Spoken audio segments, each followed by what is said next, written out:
komanso ma observers ena amene anabwera ndithu kudzaonerera chisankho ali ndi zolankhula kumeneko. Choncho timafuna kuti inu nanunso izi zisakuphonyeni chifukwa muchatanenera kuti anthu tikudikira mwachidwi ma results okhudza za mtsogoleri wa dziko komanso aphungu a nyumba ya malamulo ndi makhansala. Choncho timve kuti kodi kumeneko atikonzera zotani.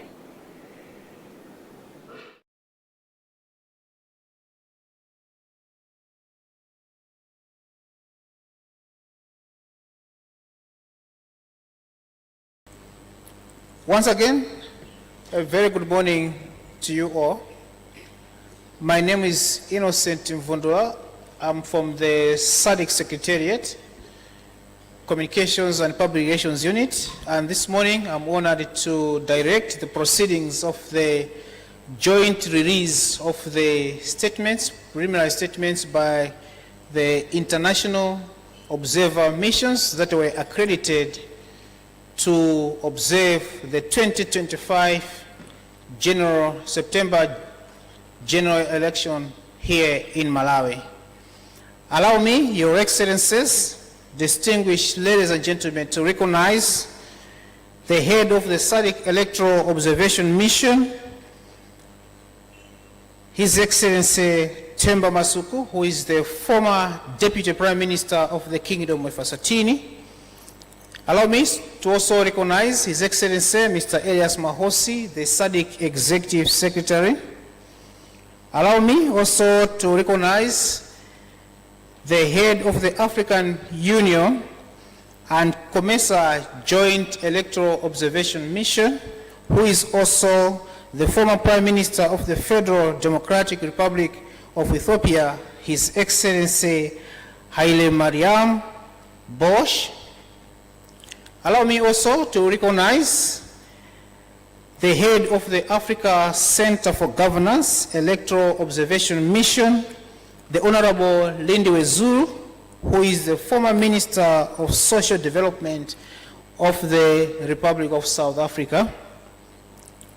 Your Excellencies, distinguished ladies and gentlemen, allow me also to recognize the head of the Electoral Commissions Forum, ECF, Electoral Observation Mission, the Honorable Justice Barnabas Nyamadzabo, who is also the chairperson of the Independent Electoral Commission of the Republic of Botswana.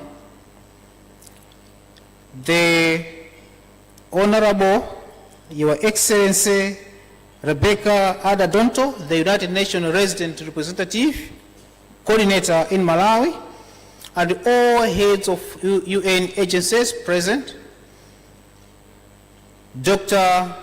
Maiwao McLeod Polepole, the Secretary for Foreign Affairs of the Republic of Malawi. Your Excellencies, SADC ambassadors and high commissioners accredited to the Republic of Malawi and all members of the diplomatic corps, the Director of the Organ on Politics, Defense and Security Affairs at the SADC Secretariat, Professor Kula Ishmael Teretsane, Your Excellencies, heads and representatives of international observer missions accredited to the 2025 September general election here in Malawi, and all local observers present, members of the SADC Electoral Advisory Council for SADC, distinguished representatives of political parties, civil society organizations, and religious organizations present, and all observers who are deployed to various places in Malawi. A very good morning to you all once again. This morning, we have gathered here for the presentation of statements, preliminary statements by 4 international observer missions, and these are the SADC Electoral Observation Mission, the Joint African Union COMESA Electoral Observation Mission, the Africa Center for Governance, ACG Electoral Observation Mission, and lastly, the Electoral Commissions Forum Electoral Observation Mission. Our program is going to be as follows. We are going to have the presentation of the preliminary statements by these 4 international observer missions in the order I've mentioned. At the end of all the presentations, we're going to offer an opportunity to members of the media and also members of the public to ask questions on the presentations made. At that point, we'll allow members of the media and also if there is anyone in the audience who would like to ask any question to the heads of mission to ask the questions. And at the end, we'll have a photo of the heads of missions, and that will be the end of the meeting this morning. Without taking much of your time, Your Excellencies, distinguished ladies and gentlemen, allow me at this point to invite the head of the SADC Electoral Observation Mission, His Excellency Themba Masoko, the former Deputy Prime Minister of the Kingdom of Eswatini, to step forward and deliver the preliminary statement on behalf of SADC. Your Excellency, sir.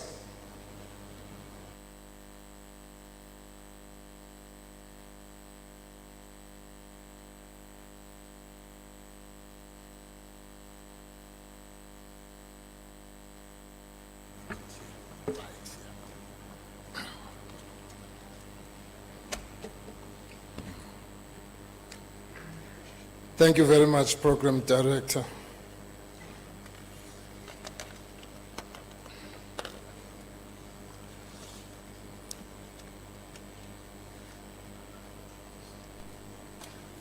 Distinguished members of the Southern African Development Community, SADC Organ Troika, His Excellency Hel Mariam Boshe, Head of the African Union Election Observation Mission and COMESA, His Excellency Elias Mpedi Mahosi, the Executive Secretary of the SADC Secretariat, distinguished members of the SADC Electoral Advisory Council, Honorable Lindiwe Daphne Zulu, Head of the African Center for Governance Election Observation Mission, Honorable Justice Barnabas Nyamazabo, Head of the Electoral Commission Forum Election Observation Mission, Ms. Lucia Annunziata, Head of the European Union Election Observation Mission, Her Excellency Rebecca Ada Donto, United Nations Resident Coordinator in the Republic of Malawi, other distinguished representatives of international electoral observation missions, distinguished representatives of the government of the Republic of Malawi, chairperson and representatives of the Malawi Election Commission, MAC. Your Excellencies, heads of representatives and representatives of the diplomatic missions accredited to the Republic of Malawi, SADC electoral observers, representatives of local election observers, representatives of political parties and independent candidates, religious leaders, members of the civil society organizations, partners from the media, distinguished guests, ladies and gentlemen. On behalf of the Southern African Development Community, SADC, and as mandated by His Majesty King Mswati III of the Kingdom of Eswatini in his capacity as the incoming chairperson of the SADC organ on politics, defense, and Security Cooperation, it is my honor to welcome you to this important event of the release of the preliminary statement of the SADC Electoral Observation Mission SEOM on the conduct of the 16 September 2025 general election in the Republic of Malawi. The SEOM comprised 80 personnel drawn from 9 member states, namely the Republic of Botswana, the Kingdom of Eswatini, the Kingdom of Lesotho, the Republic of Mozambique, the Republic of Namibia, the Republic of South Africa, the United Republic of Tanzania, the Republic of Zambia, and the Republic of Zimbabwe. The mission observed the general election in all 28 districts of the Republic of Malawi from the 10th to the 17th of September 2025. The mission observed the 2025 general elections of the Republic of Malawi in line with the revised SADC principles and guidelines governing democratic elections 2021, hereinafter referred to as the SADC principles and guidelines, and the country's constitution, Electoral Commission Act Chapter 203, and the Presidential, Parliamentary, and Local Government Elections Act number 10 of 2023.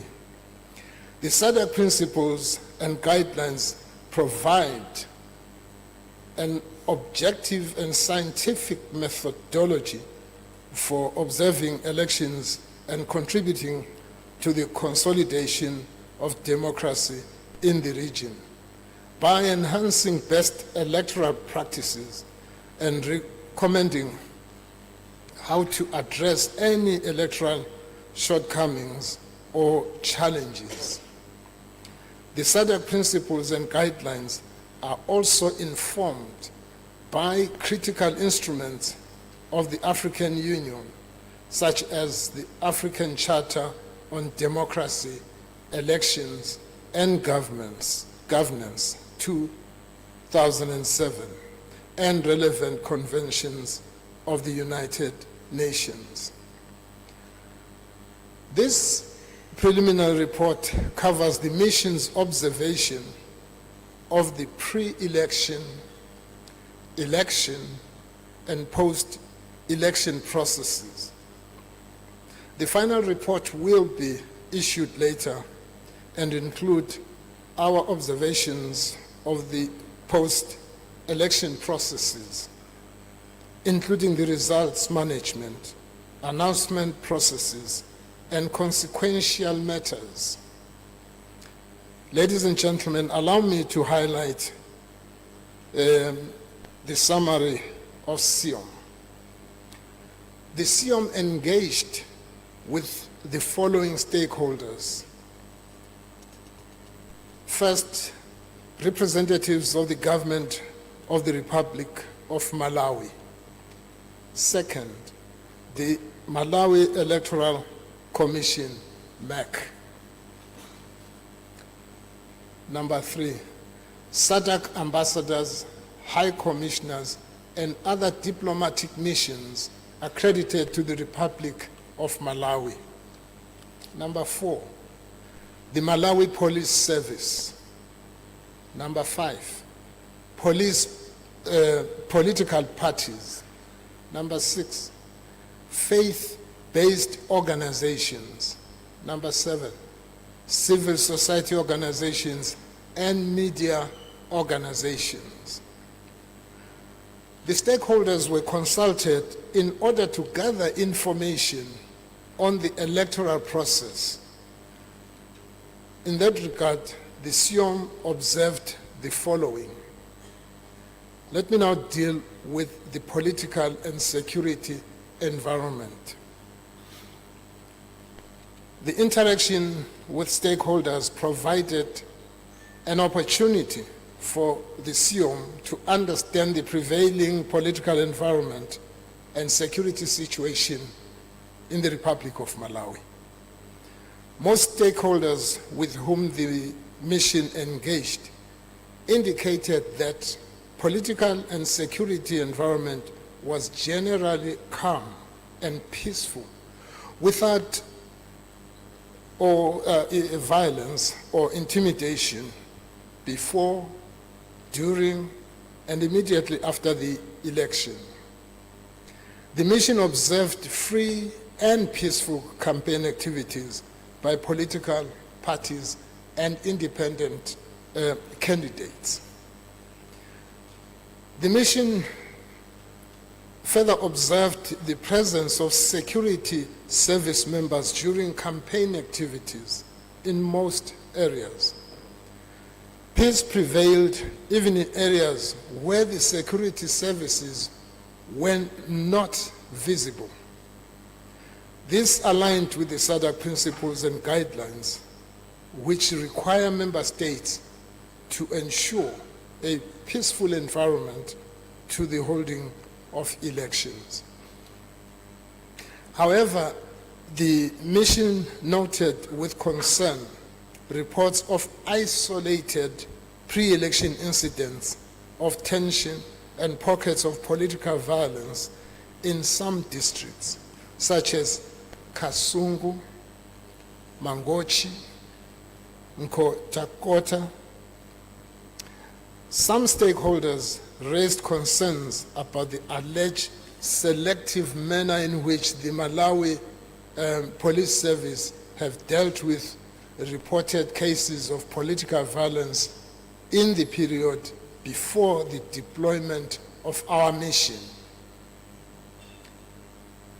Let me now proceed to focus on the management of the electoral process.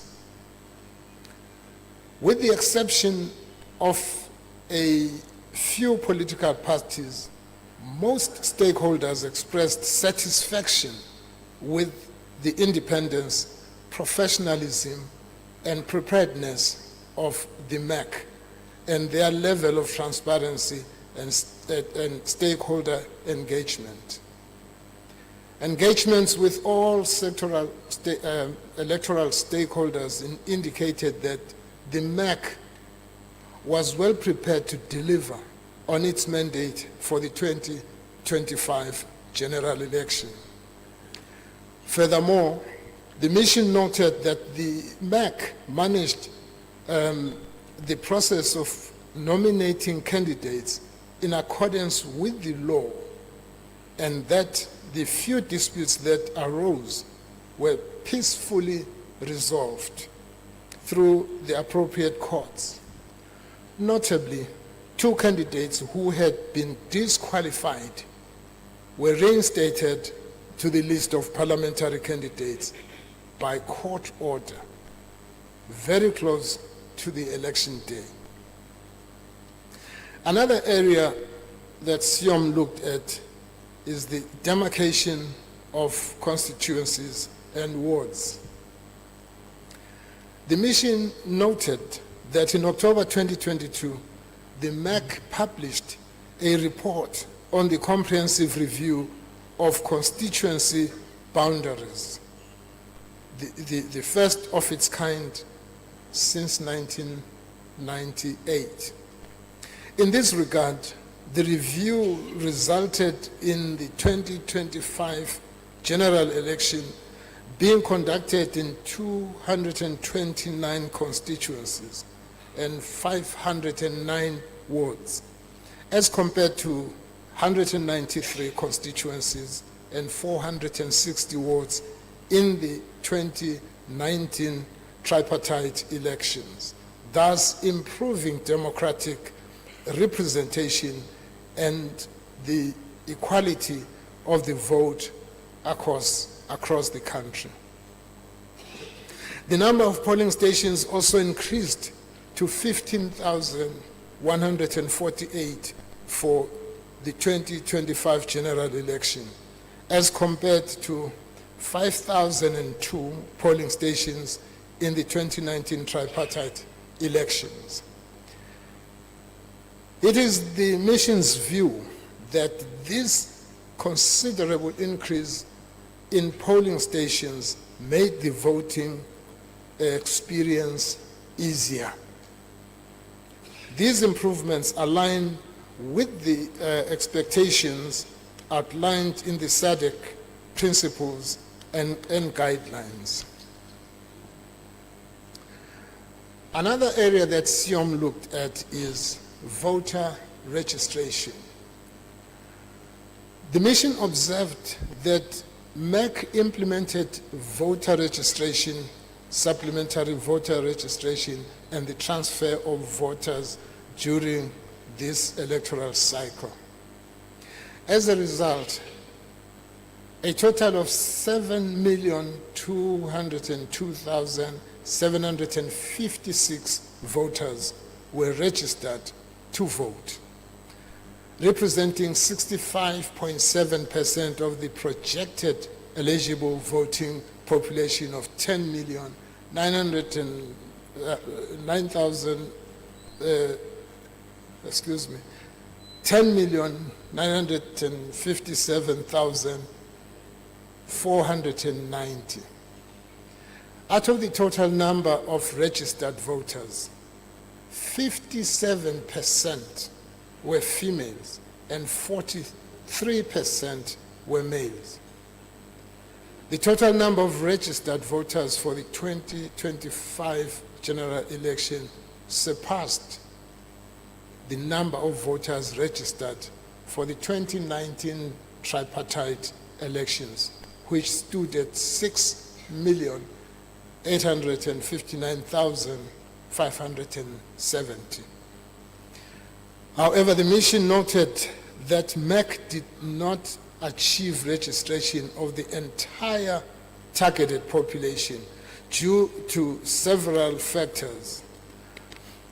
These include low voter education, disinformation from some opposition political parties that discouraged Malawians from registering to vote, a lack of national identification registration, and challenges to internet connectivity. The mission noted that to address these challenges, and also in compliance with an order of the High Court, the MEC conducted supplementary voter registration.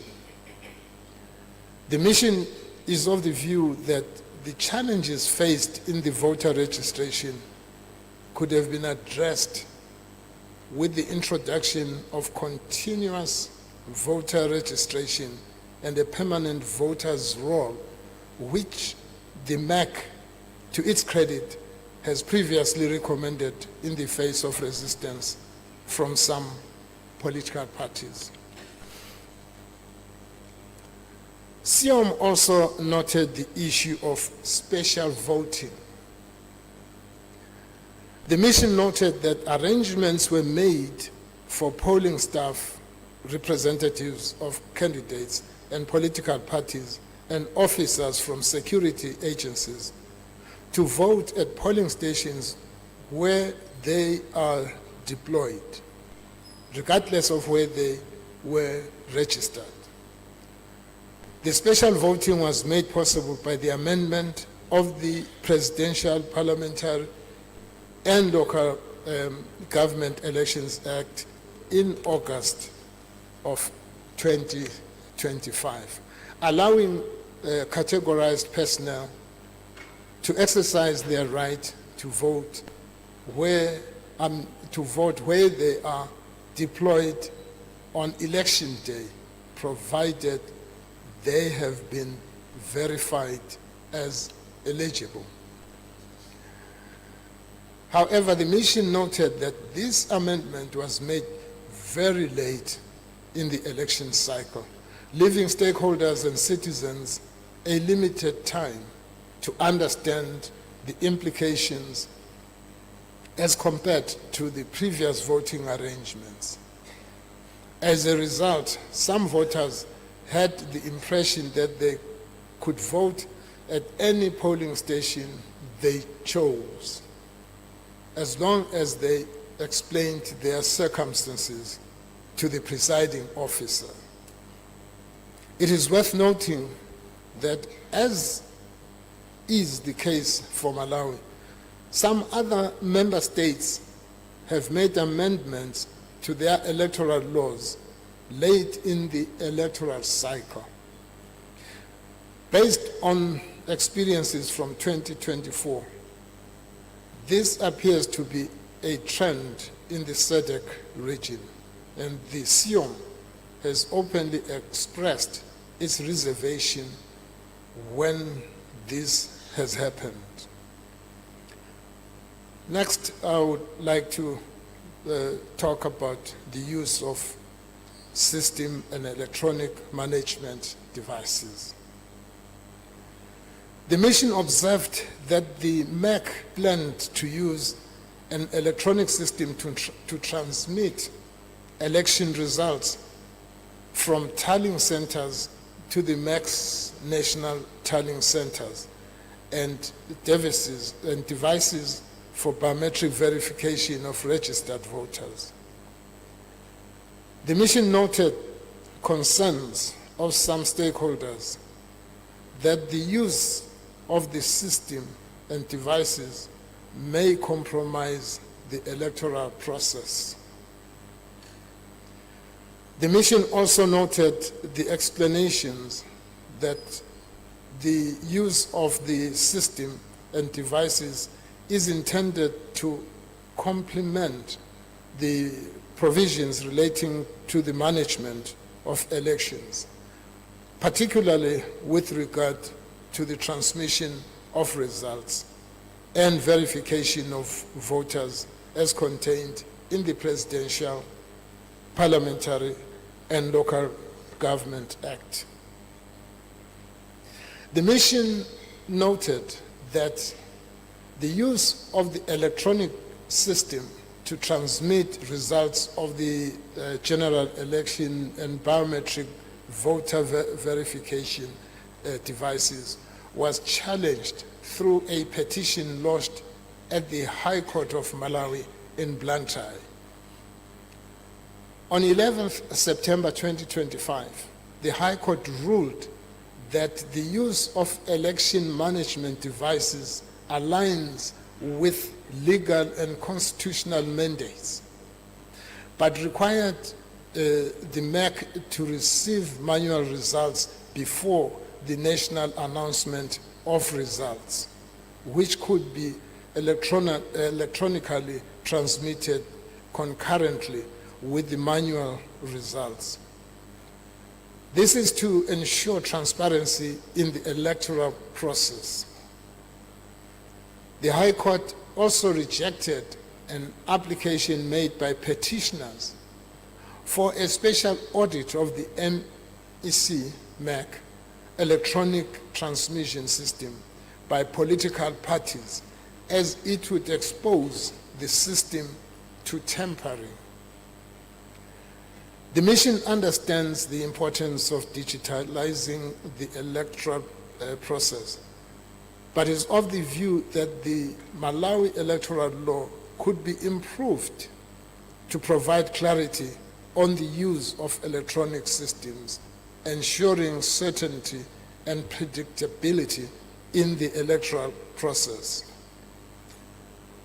Now, the next issue that we looked at was diaspora voting. The mission noted that the Presidential, Parliamentary, and Local Government Act does not cater for voting by Malawians in the diaspora.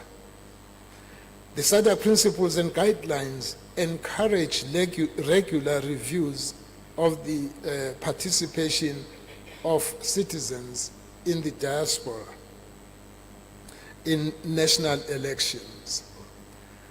The mission considers voting in diaspora as the best practice to be incorporated into the electoral processes.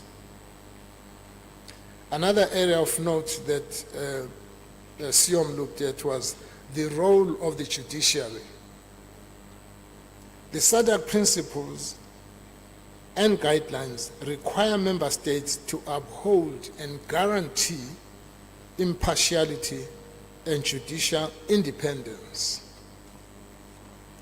An impartial and independent judiciary is fundamental to the rule of law and, in the present context, to the civilized, peaceful, credible, and timely settlement of electoral disputes.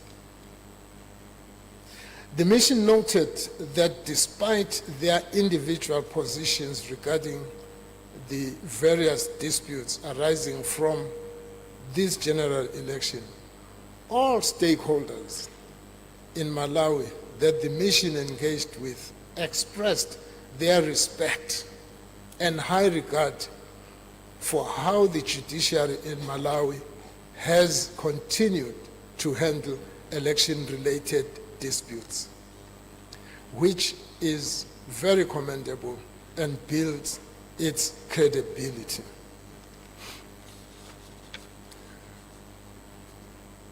We also looked at the role of the media. The SADC principles and guidelines require equal opportunities for all candidates and political parties to use the state media. The mission observed that the conduct of the media in Malawi is governed by the Communications Act number 34 of 2016.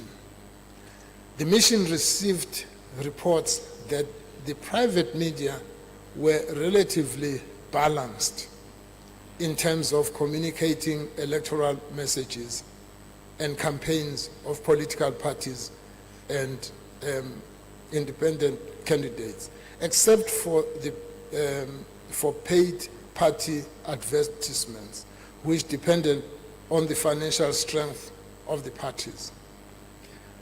Private radio stations aired political events across the country.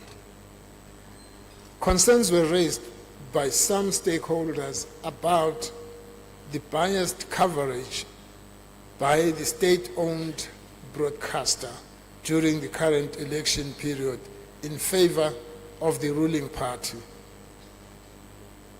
The mission is of the view that the Malawi Broadcasting Corporation should have done more to ensure equal coverage of campaign activities of all political parties in line with the provisions of the Communications Act. The Malawi Communication Regulatory Authority should also ensure that it provides a level playing field for all political parties on state-owned media platforms. This is not the first time that SIOM has made this observation. In 2019, the SIOM had this to say, and I quote, "While all political parties have the right to have their campaign messages reported on all media, there is an extra legal obligation on the Malawi Broadcasting Corporation, MBC, as a state-funded media outlet to maintain neutrality and ensure equal news coverage of all political parties in this respect." The mission observed that the MBC did not, however, provide neutral and equal news coverage for all political parties and candidates as required by law. End of quote. The mission also noted that there were isolated incidents where journalists' work was interfered with during political parties' nominations, conventions, and rallies. In addition, some social media platforms were used to spread misinformation and disinformation to citizens about the electoral process. Let me now focus on independent candidates. The mission observed that the Constitution allows for independent candidates to contest in the general elections. 5 independent candidates contested for the presidency. Out of 1,489 parliamentary candidates, 623 or 40%, 42% of the total were independent candidates. The figure is high compared to the 2019 tripartite elections, where 501 independent candidates made up 31% of the parliamentary candidates. The increase is partly due to contestations and the outcomes of political parties' primary elections. The mission also noted concerns raised that an independent candidate, having been elected, may join a political party. The Constitution only prohibits crossing the floor by parliamentarians who belong to a political party, but not by independent candidates. The mission is of the view that this position denies voters who elected an independent candidate the right to be represented without an alignment to or influence from a political party. Now let's move on to gender representation. The 2019-2025 Parliament had only 20.7% female members. In the context of the 2025 general election, the mission noted that although women account for 57% of registered voters in Malawi, they comprise only 22% of the candidates in the parliamentary election. And there's only one woman out of the 17 presidential candidates. On a positive note, 9 women were chosen as running mates to the presidential candidates. At the parliamentary level, female candidates were required to pay a nomination fee of 1.25 million kwacha, which is half of the 2.5 million kwacha that their male counterparts were required to pay. However, thank you.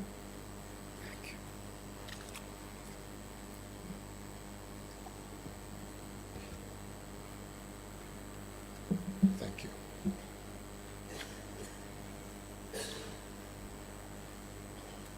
Thank you.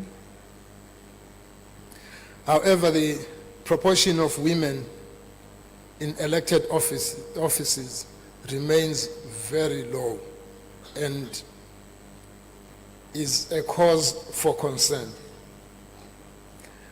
The mission awaits the results of the 2025 general election to determine if the number of elected women parliamentarians will even exceed the proportion achieved in 2019-2025 period and move in the direction expected by the SADC protocol on gender and development and the SADC principles and guidelines in relation to the requirements to address the gender imbalance.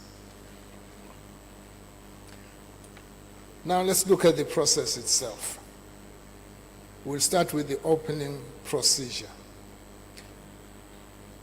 The opening procedure was observed at 28 polling stations. 31% of the observed polling stations opened on time, while 69% did not, due to delayed preparation, late arrival of a polling official, faults in the biometric verification devices, lack of knowledge on the part of polling officials, internet connectivity challenges, and resistance by voters on the use of the devices. The delays ranged from 1 to 30 minutes. At 96% of the observed polling stations, ballot boxes were shown to be empty before being sealed. At one polling station, the ballot boxes were not shown to be empty before sealing. At 61% of the polling stations observed, the voters' list was not displayed outside, while it was displayed outside 39% of the polling stations. At 14% of the polling stations observed, posters were present outside to educate voters on the voting process, while 86% of the polling stations observed, there were no such posters.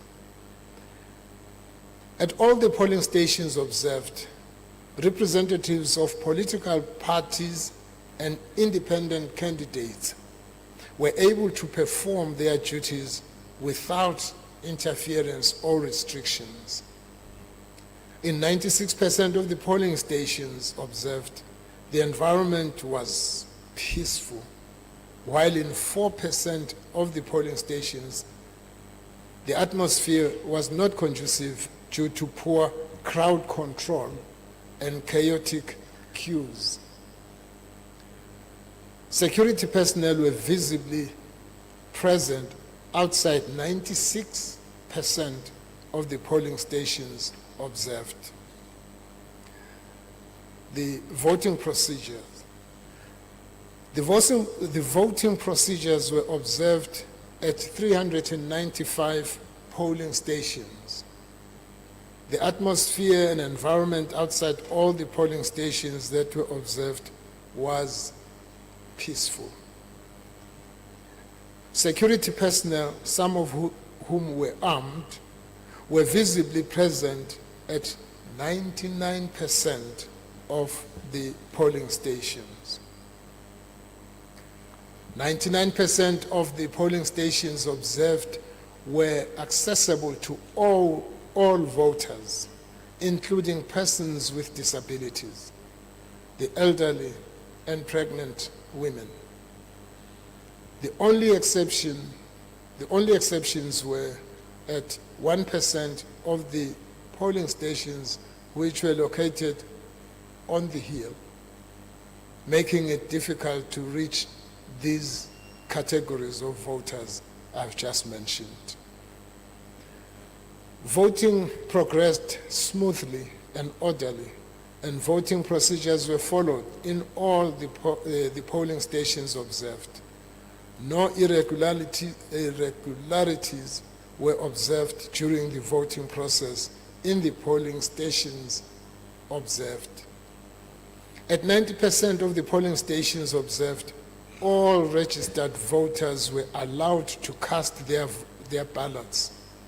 However, at 10% of the polling stations, some voters were not allowed to vote, mainly because they were at the wrong polling stations and did not have transfer forms or lacked voter identification cards.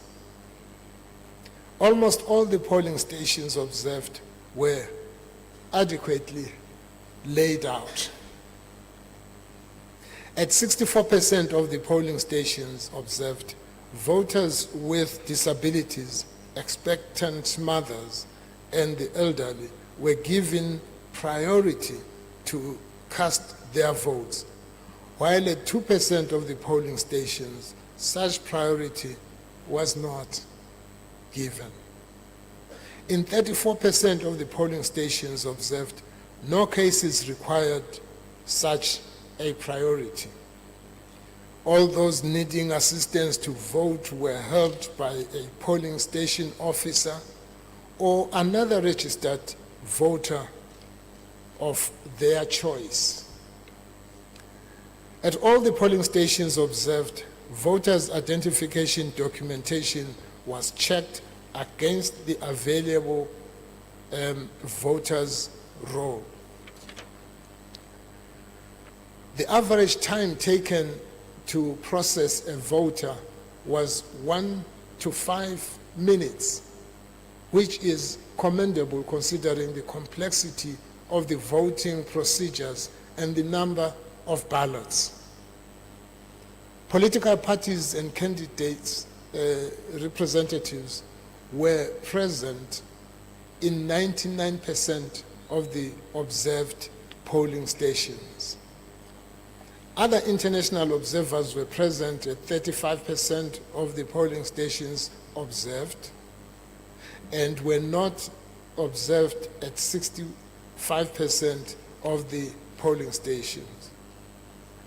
Local observers were present at 72% of the polling stations observed and were not present at 28% of the polling stations.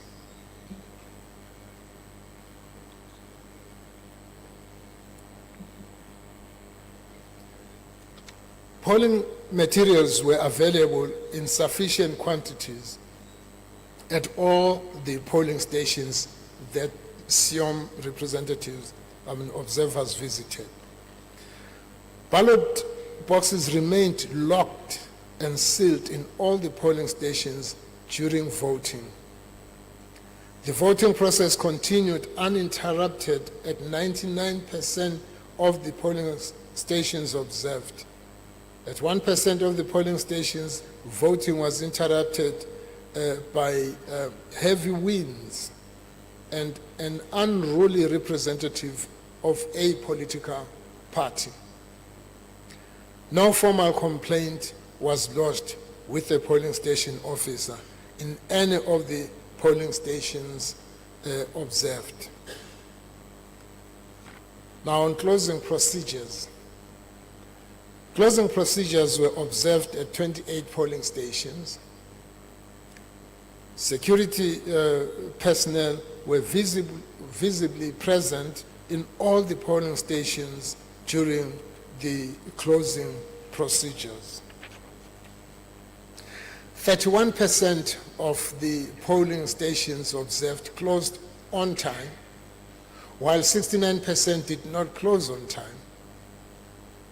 to compensate for the time lost by the delayed opening of the polling stations.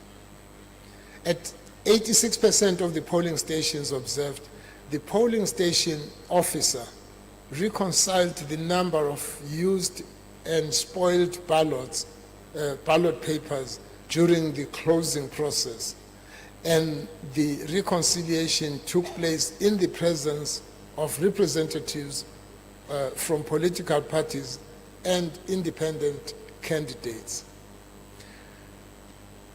At 93% of the polling stations observed, an announcement was made regarding the reconciliation of the ballots cast.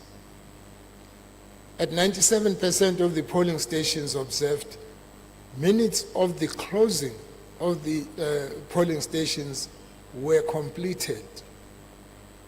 Political party and independent candidates, representatives were allowed to follow the closing procedures in all polling stations. The counting procedure and display of results. The mission observed the counting of votes in 27 polling stations. The following were observed. Counting took place at all polling stations observed. At all the polling stations observed, the political party and independent candidate representatives were present and allowed to observe counting procedures. At all polling stations observed, security personnel were present. At all the polling stations observed, the ballot boxes were still adequately locked and sealed, with serial numbers on the ballot box, sealed machine matching those at the start of the counting, as well as at the time of opening. At all polling stations observed, the counting process proceeded uninterrupted throughout. At 92% of the polling stations observed, the total number of ballot papers in the ballot boxes matched the total number of used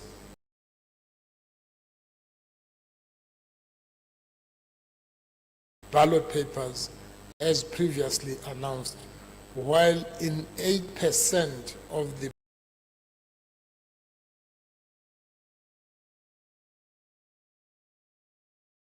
polling stations, a ballot paper was missing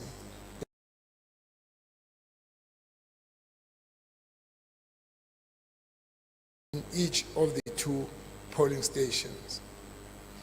At 93% of the polling stations observed, the voting station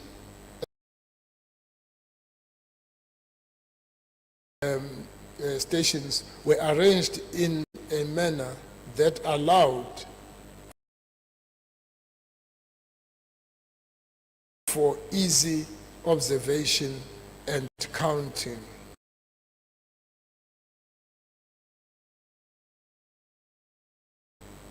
In 81% of the polling stations observed, there was adequate lighting, while in 19% of the polling stations, there was inadequate lighting due to a lack of electricity,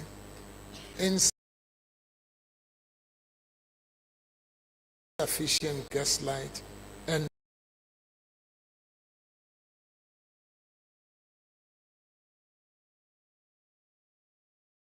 fewer torches.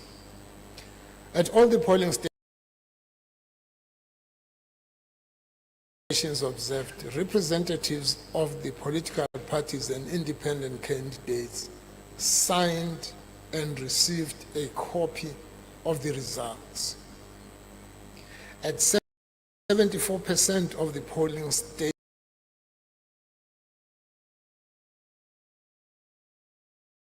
stations observed, results were posted outside, while results were not posted at 26% of the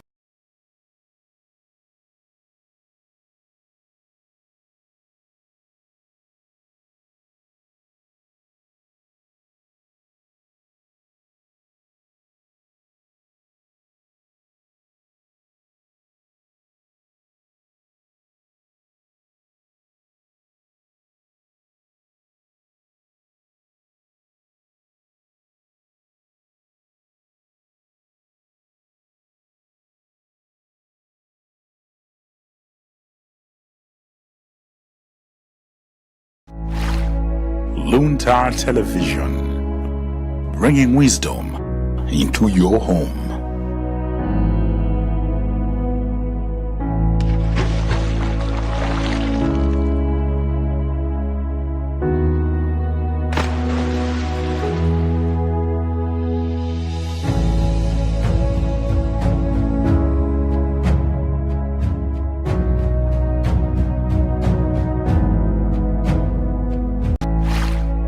Luntha Television, bringing wisdom into your home.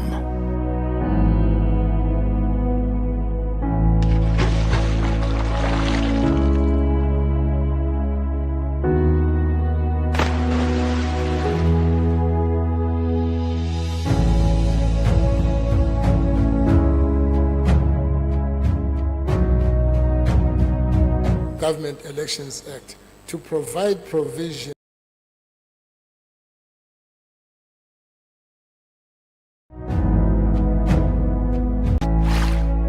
Luntha Television.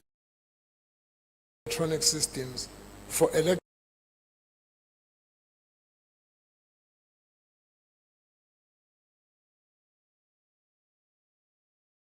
activities, including transmission of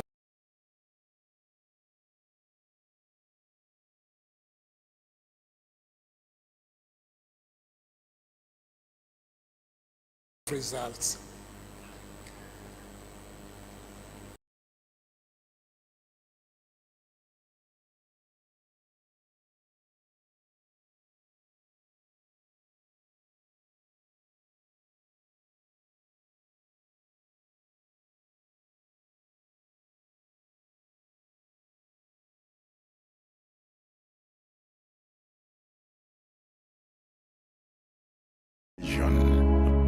Bringing wisdom into your home.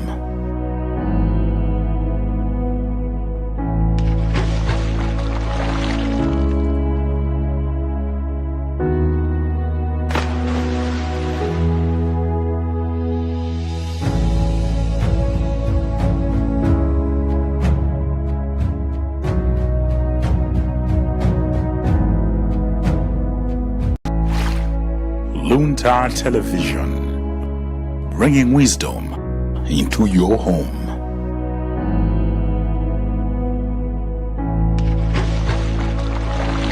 The mission urges the government of the Republic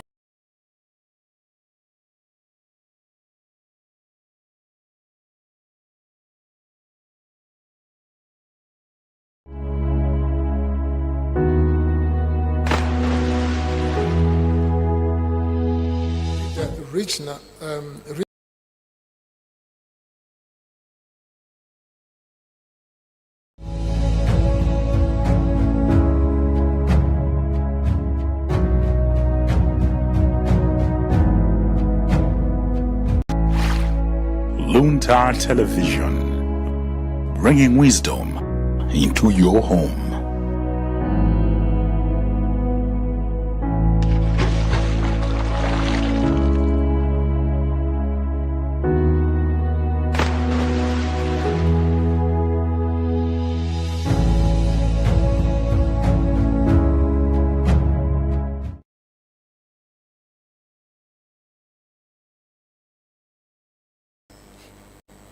impartial coverage of elections and political activity in Malawi in line with the Communications Act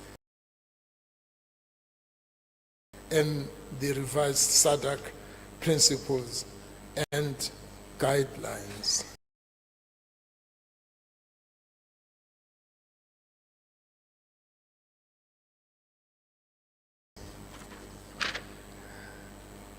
Gender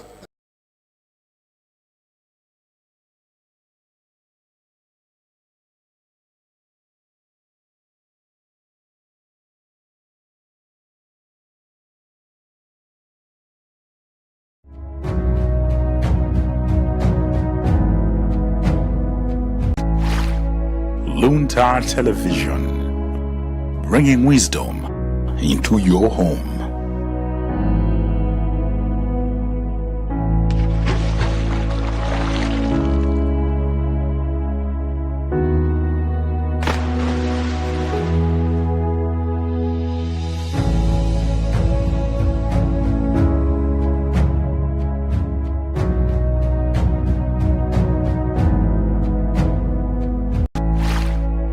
Luntha Television, bringing wisdom into your home.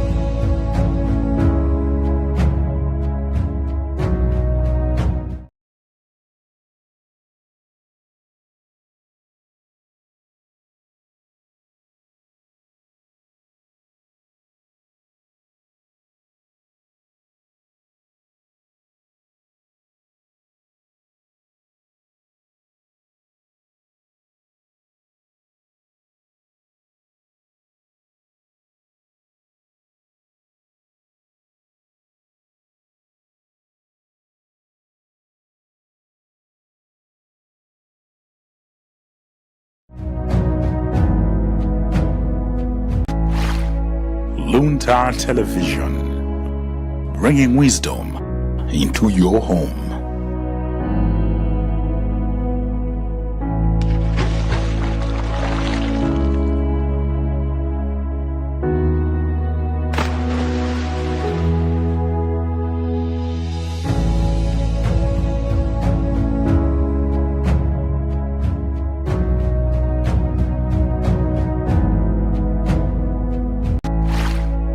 Luntha Television, bringing wisdom into your home.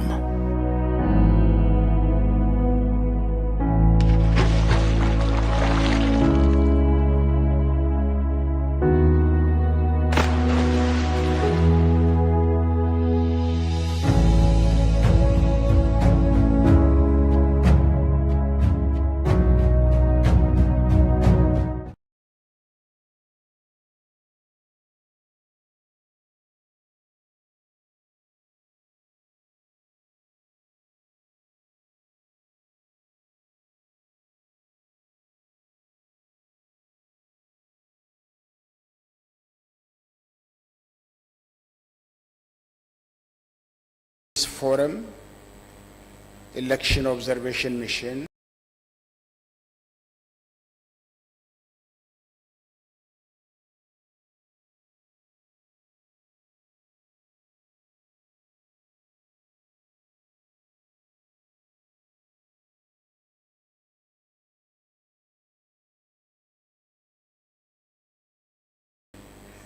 Head of the African Center for Governance,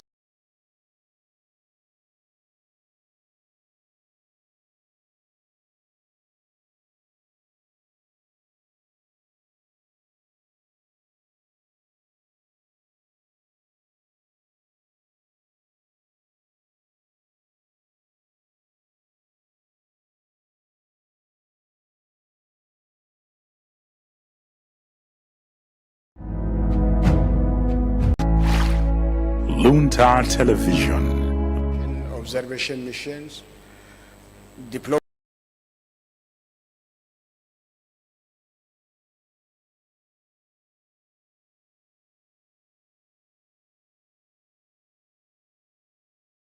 bringing wisdom into your home.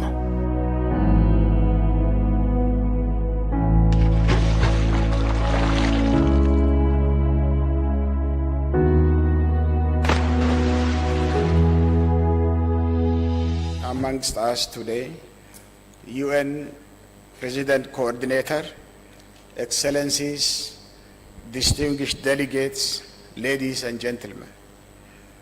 This preliminary statement is only a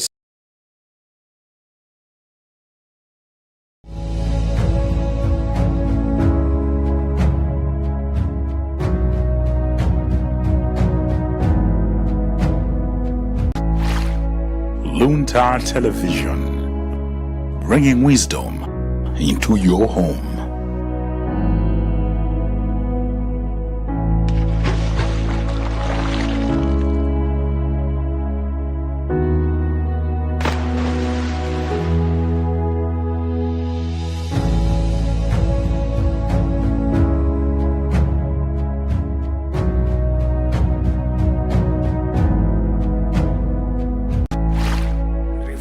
it for detailed facts and figures.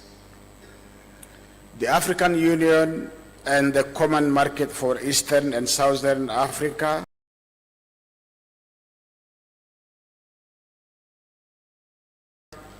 deployed a joint observation mission, AU COMESA,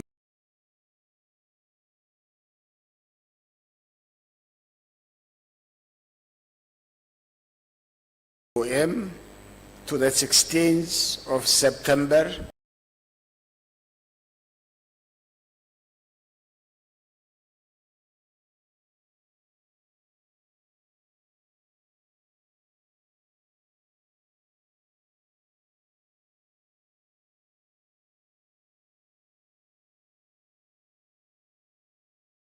Star Television, bringing wisdom into your home.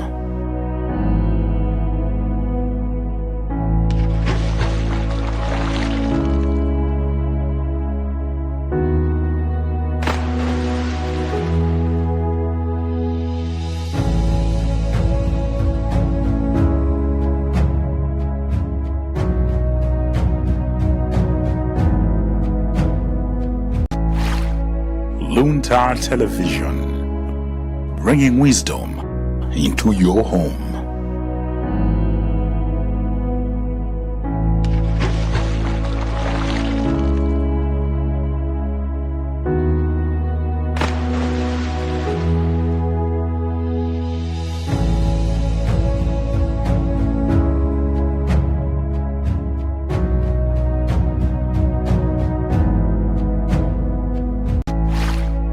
Luntha Television, bringing wisdom into your home.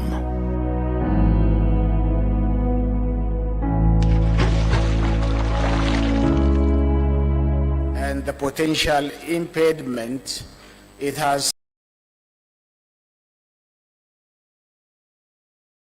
on candidates' participation has to be scrutinized.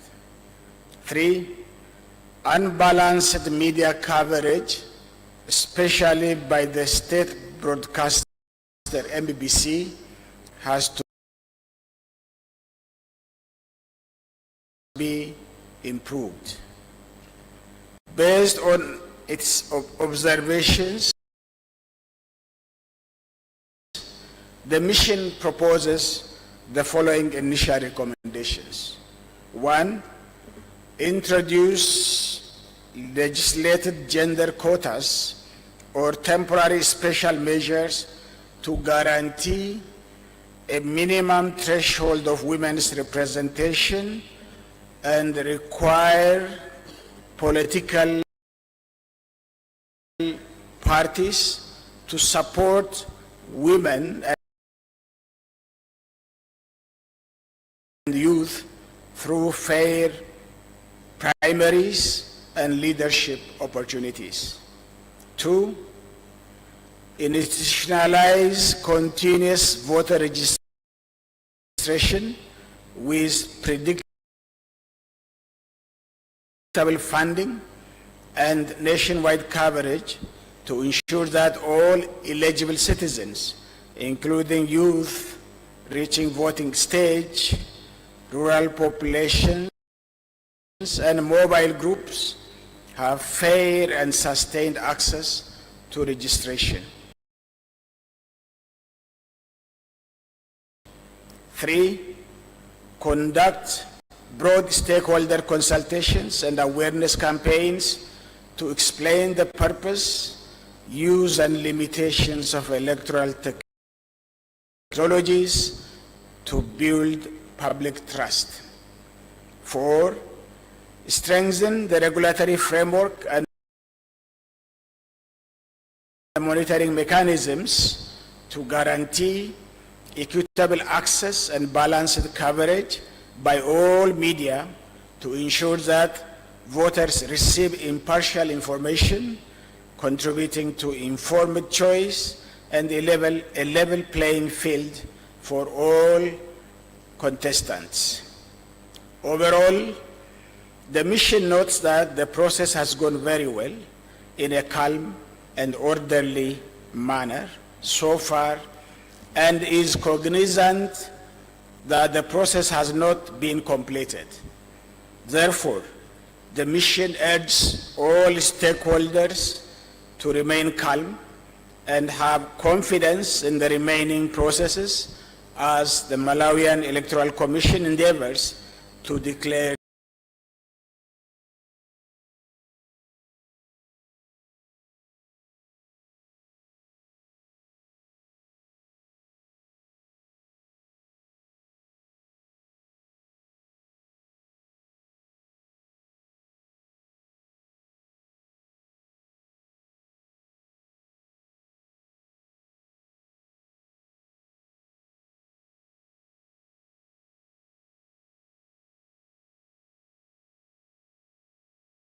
Electoral Observation Mission, Her Excellency Honorable Lindiwe Zulu. Your Excellency, Madam.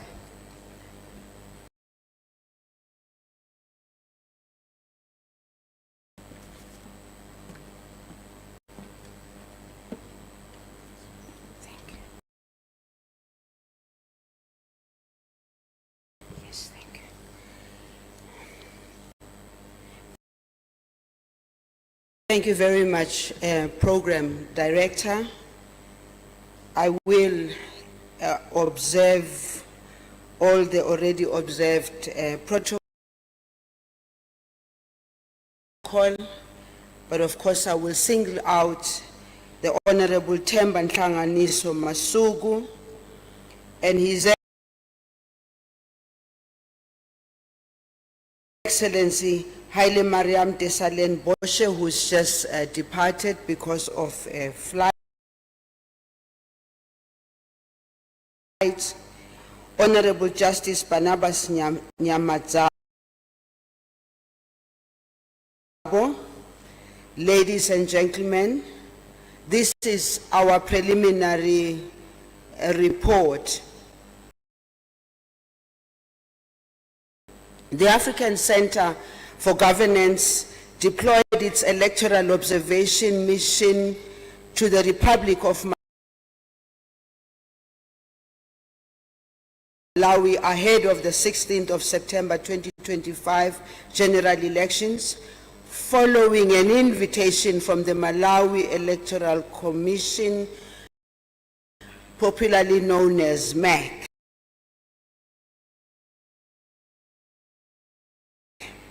The mission was led by myself, Lindiwe Zulu. The ACG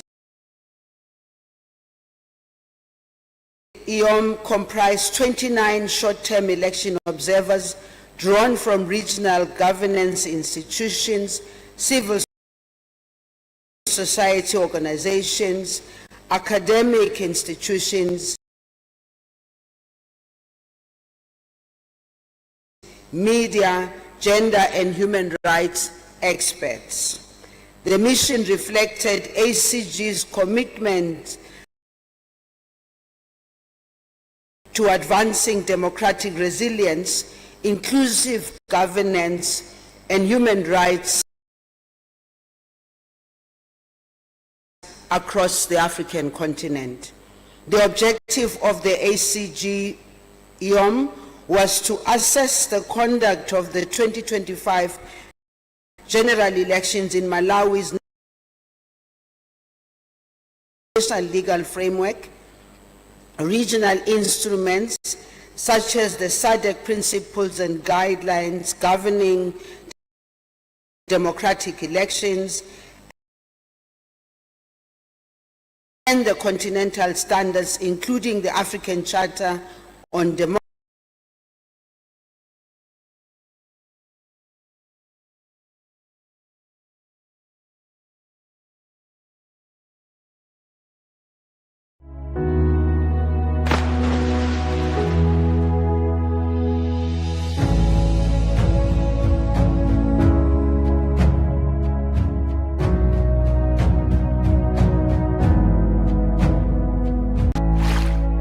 Luntha Television does not constitute AG's and ACG's final assessment.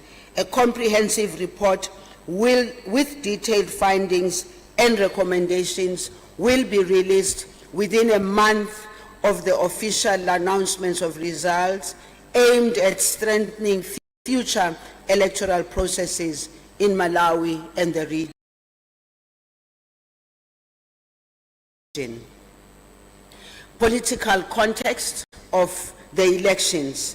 Since transition to multi-party democracy in 1994, Malawi has held regular elections with power alternating between major political parties. The 2025 elections unfolded within a politically charged environment shaped by persistent economic hardship, economic frustration, fluid crisis, and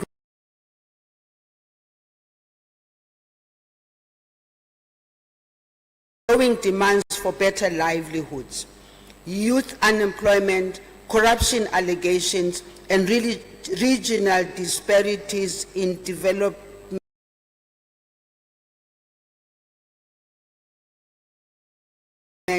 featured prominently in campaign narratives.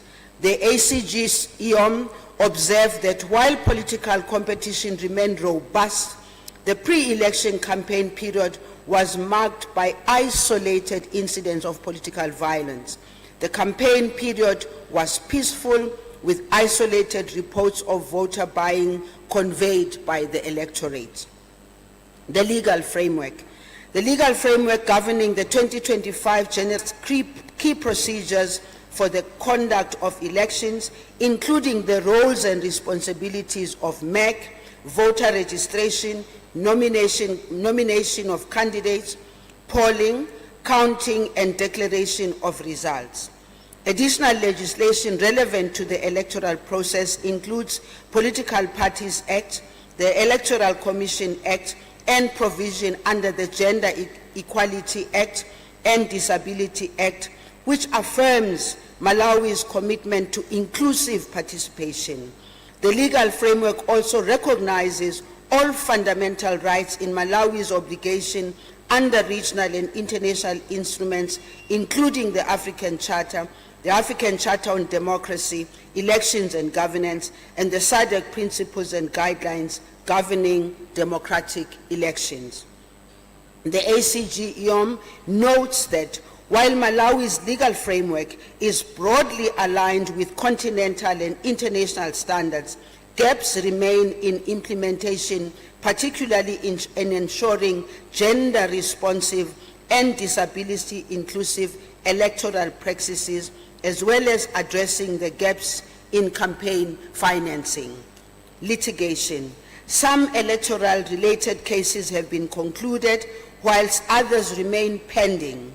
Based on our assessment and engagement with stakeholders, all pending cases may not affect the credibility or integrity of the electoral process. The judiciary and relevant institutions have continued to handle these matters with professionalism and transparency. On electoral system, Malawi's electoral system is structured around a tripartite model, enabling citizens to simultaneously elect the president, members of the National Assembly, and local government councillors. The presidential elections follows a two-round system introduced after the 2019 annulled results and reaffirmed by the Constitutional Court in 2020. Under this system, a candidate must secure more than 50% of valid votes to win outright, failing which a runoff between the top two contenders is held within 30 days. Members of the National Assembly are elected from single-member constituencies using a first-past-the-post system. Following a nationwide elimination exercise, the number of parliamentary seats increased from 193 to 229, reflecting population growth and accessibility concerns. Local government elections involve the selection of 509 councillors across district councils and city assemblies, although also through a first-past-the-post system. While officially non-partisan, these contests often mirror national party dynamics and are shaped by local service delivery issues. The ACG-IOM notes that while Malawi's electoral system provides a clear framework for representative governance, the two-round presidential and model enhances legitimacy, but also demands robust logistical capacity and civil education to ensure meaningful participation in both rounds. Election administration. The ACG-IOM observed that, in accordance with Malawi's legal framework, the Malawi Electoral Commission undertook a series of preparatory activities ahead of 2025 general elections. These included the nationwide voter registration exercise, voter and civic education campaigns, nomination of candidates and political parties, and the establishment of polling stations across all districts. The mission noted that MEC demonstrated commendable operational capacity in managing logistical arrangement, training polling staff, and deploying materials in a timely manner. regarding election financing, MEC confirmed that the government of Malawi provided the full budget for the presidential, parliamentary, and local elections. With regard to voter registration, Malawi has a population of approximately 20 million with an estimated 10.9 million eligible voters. At the time of the African Center for Government's pre-election assessment, the collection of voter registration statistics by gender and other classifications such as youth and persons with disabilities was still being finalized. The Malawi Electoral Commission initially set a target of registering 10.9 eligible voters. However, following the completion of the voter registration exercise, MEC recorded 7.200905 registered voters. According to MEC, the registered voter base comprises 3.087563 males, which means is 42.9%, and 4.113 females, which represents 57.1%. With regard to political party and candidate nominations, the political party and candidates nomination process for Malawi's 2025 general elections unfolded smoothly. The MEC managed the exercise with commendable professionalism, transparency, and integrity, ensuring that all political parties were accorded fair and consistent treatment. 17 presidential candidates cleared to contest. Over 2,000 parliamentary aspirants, including 737 independents, filling nominations across 229 constituencies. The process was characterized by orderly submissions, rigorous vetting, and adherence to legal framework, reinforcing public confidence in MEC's institutional capacity. While some parties navigated internal disputes and logistical hurdles, the overall conduct reflected Malawi's commitment to credible and inclusive elections.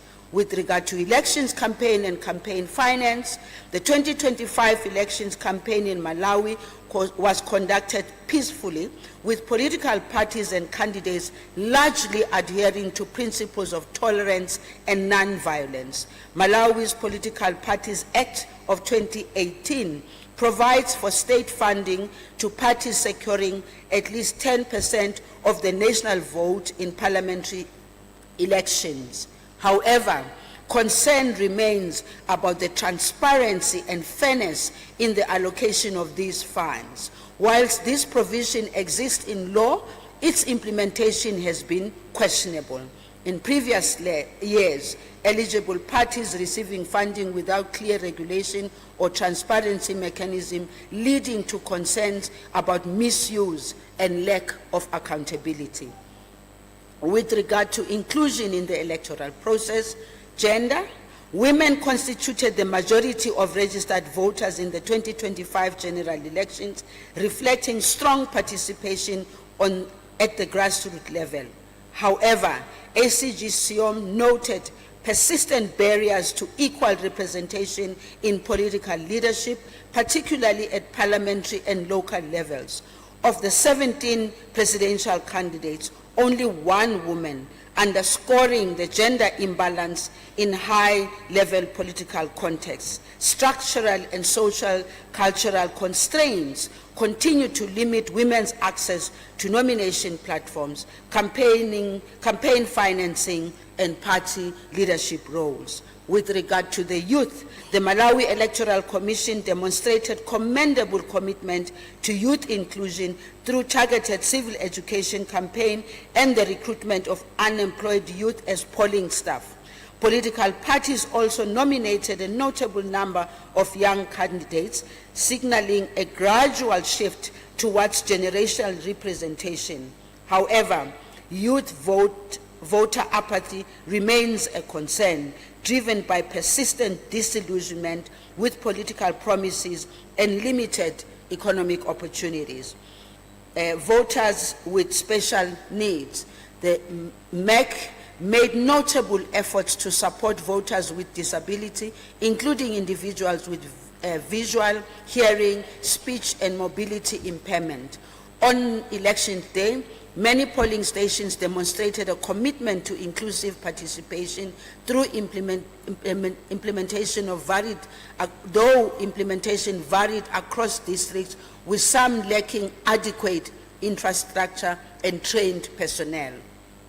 With regard to the media environment, Malawi's media environment is largely free with open coverage of electoral events. Even so, some stakeholders have raised concern about the disproportionate airtime for the ruling party campaign on state media. Social media platforms, especially Facebook and X, formerly Twitter, have emerged as influential space for political discourse and voter engagement. The use of social media influencers and popular pages being used to steer public opinion has also been noted. The role of civil society organizations. Civil society organizations continue to play an indispensable role in Malawi's electoral process, driving voter education, election monitoring, and advocacy for inclusive participation. Through strategic collaboration with MEC, CSOs extended outreach to rural and underserved communities, helping bridge critical gaps in civil awareness and engagement. Despite persistent resource constraints, these organizations have demonstrated remarkable resilience and professionalism, reinforcing democratic accountability and ensuring that marginalized voices are not left behind. Our experience also of seeing these organizations at the Situation Room was very encouraging, something very new, and we think that this should be encouraged.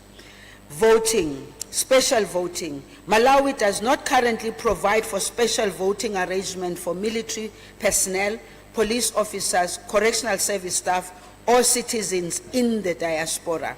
The Presidential, Parliamentary, and Local Government Elections Act limits voter registration and polling to gazetted constituencies within Malawi borders, requiring an eligible voter to be physically present to register and cast their vote. The ACG-EOM noted that this restriction effectively excludes Malawians living abroad from participating in the 2025 general elections unless they return home to register and vote. While MEC announced the registration timelines well in advance to allow for travel planning, the absence of legal provision for diaspora voting, postal ballots, or early voting remains a significant barrier to inclusive participation. Opening of polling station. Most polling stations opened on time with essential materials in place and transparent setup procedures. Minor logistical issues such as crowd management were isolated and did not disrupt the process. Presence of party agents and observers. Most polling stations had party agents and accredited observers present. In a few cases, late arrivals or temporary absences during key procedures highlighted the need for consistent and timely participation of all stakeholders. With regard to security arrangement, security personnel were visibly present and well coordinated across all polling stations that we observed, helping maintain order and manage crowd effectively. With regard to voter identification and verification, the voter verification process was largely smooth. In isolated cases of technical glitches or missing or incorrect documentation, manual methods were used to accommodate affected voters. While this flexibility promoted inclusion, it highlighted the need for consistent contingency planning to ensure uniformity in all polling stations. With regard to accessibility, the needs of persons with disability, the elderly, pregnant women, and nursing mothers, among other special needs groups, were not fully accommodated by the choices of polling stations used. For example, The waiting process for such groups was long, and there were no sitting arrangements made for these groups. Voters turned away. Most polling stations followed verification procedures, though some voters with incorrect cards were allowed to vote after alternative identity checks. Voters who went to wrong voting stations were redirected, and hopefully when they were redirected, they got there on time. Although this flexibility promoted inclusion, it revealed inconsistencies that underscore the need for clear, transparent protocols as well as maximum voter education. Ballot secrecy. Ballot secrecy was generally upheld through proper booth setup, though assisted voting compromised confidentiality in some areas. Ballot issuance and marking were efficient and clear, enabling voters to participate freely. Vote casting proceeded smoothly across polling stations, contributing to a calm environment. Assisted voting, however, lacked consistent safeguards, raising concern about undue influence and procedural integrity. Ballot box integrity. Ballot boxes were properly sealed before voting began and after polls closed, ensuring procedural integrity. Their placement remained visible and secure throughout the day, allowing for public oversight. No incidences of tampering or suspicious activity were detected at any of the polling stations that we observed. Closing and counting. Polling stations closed on time except where earlier delays occurred, with proper handling of remaining voters and secure sealing of materials. Voter counting was smooth and followed legal procedures.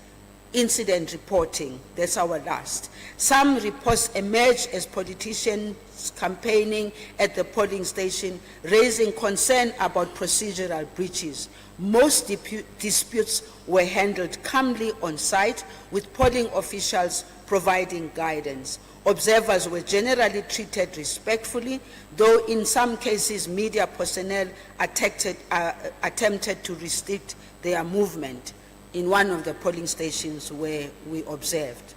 The last is with regard to our recommendations. To MEC, our mission commends MEC for readiness and adequate preparation and should continue to do so in future elections. We commend the MEC for regular briefing that have been consistent and transparent. These have contributed to a climate of trust and readiness. Future elections should adopt the same approach to avoid anxiety.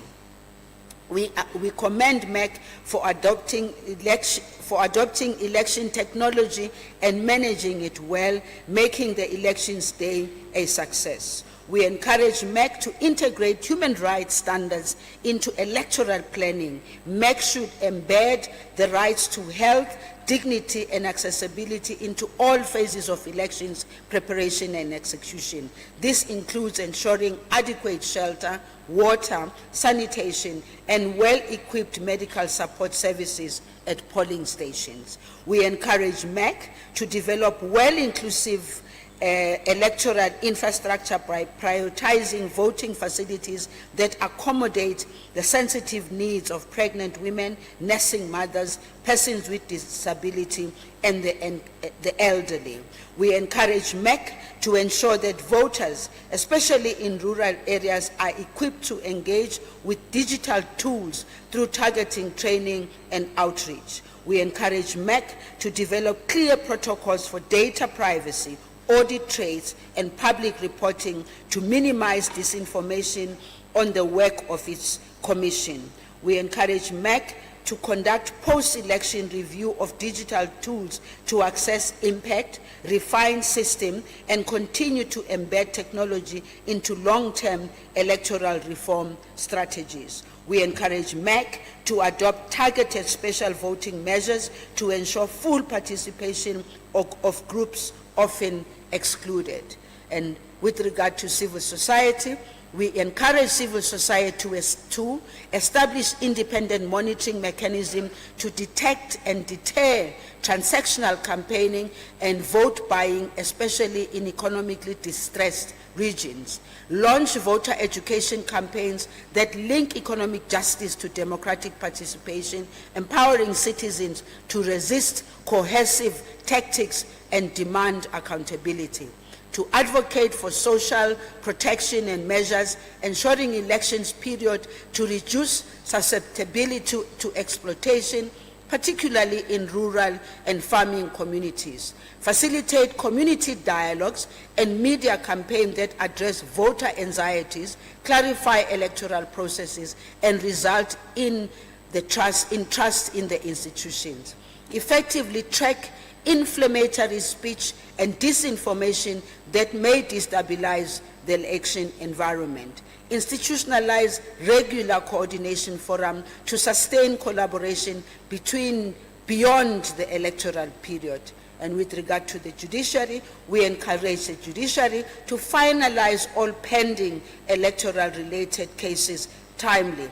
And lastly, to government, we encourage the government to take urgent steps to insulate the electoral process from corrosive effects of poverty, food insecurity, and transactional politics. This includes strengthening anti-voter buying laws, regulating campaign financing to empower voters. The right to vote cannot be divorced from the broader socio-economic context and cannot be enjoyed in isolation. The government should prioritize policies that improve livelihoods, ensuring that electoral processes are not vulnerable to economic exploitation. The African Center for Government Election Observation Mission expresses its sincere gratitude to the MEC for the invitation and subjecting itself to scrutiny, which demonstrated its openness to democratic and governance values. The ACG is also grateful to all electoral stakeholders who shared their insights and experiences, which made this mission a success. And our statement will also be found. There will be a QR code that will be distributed so that people can access our report. We wish to thank you very much.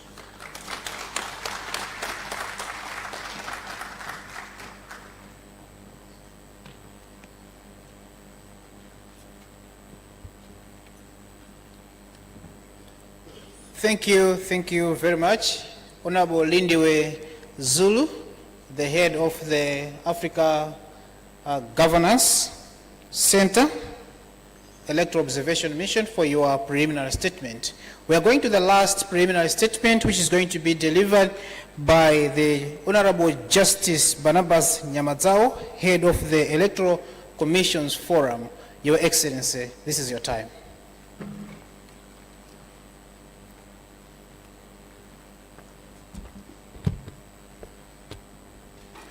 Thank you, Director of Ceremonies. In the interest of time, I will stand by the established protocol. By way of introduction, the Electoral Commissions Forum of SADC countries of member states of SADC was formed in July 1998 and comprises of 15 electoral commissions of SADC member states. The mandate of the forum, amongst others, is to strengthen cooperation amongst member electoral commissions, as well as promote conditions conducive to credible and transparent elections in the SADC region. Basically, this mission is a technical observer mission. So, like other missions, we were invited by the Malawi Electoral Commission, which is also a member of this forum. The forum deployed a short-term observer mission to the general elections to the Republic of Malawi, held on the 16th of September 2025. The mission is led by me, and I'm deputized in this mission by the chairperson of the Independent Electoral Commission of Malawi. The mission had 24 members from 9 member commissions from Angola, the DRC, IC Botswana, Lesotho, Eswatini, Namibia, Zambia, IC Botswana, IC South Africa, and Zimbabwe. The ECF SADC short-term election observation mission to Malawi is from the 7th of September and will be ending tomorrow, the 19th of September. Teams were deployed from the 14th of September 2025 to cover the central and southern regions of Malawi. The reasons why we have only central and southern regions because we have a very short, small mission. They made pre-poll visits to their assigned areas to establish the readiness of a MAC in the pre-election period, election day, and also the post-electoral processes. The team remained in the regions until the 17th of September 2025. So basically, this will be a summary of our preliminary statement, which will also be posted on our Facebook page. And also we have a few hard copies which delegates can collect after this session. So now I'll go to the pre-election mission activities. The ECF SADC undertook a pre-election assessment mission to Malawi from the 4th to the 8th of June 2025. In light of its observations during the pre-elections period, the mission made administrative recommendations for consideration by MEC in the build-up to these elections. Now we also had engagement with Malawi Electoral Commission, and I will summarize what we did when we engaged with Malawi Electoral Commission.